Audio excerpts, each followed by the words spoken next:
টাকায় 10টি দরে লেবু ক্রয় করে 8টি দরে বিক্রয় করলে শতকরা কত লাভ হবে? আচ্ছা, আমরা যদি ক্রয় মূল্যটা বিবেচনা করি যে 10টার ক্রয় মূল্য হচ্ছে 1 টাকা, তাহলে একটার ক্রয় মূল্য কত? 1/10 টাকা।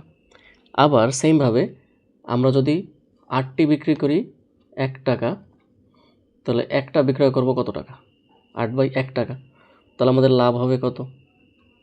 খেয়াল করেন, এটা হচ্ছে আমাদের বিক্রয় মূল্য, এটা হচ্ছে আমাদের ক্রয় মূল্য। তাহলে আমাদের লাভ হবে কত? এই 1/8 মাইনাস হবে 1/10।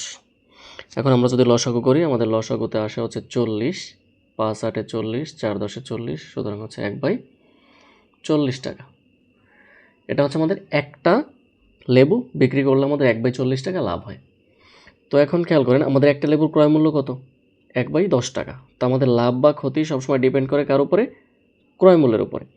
তো আমরা লিখি যে 1/10 টাকায় লাভ হয় 1/40 টাকা।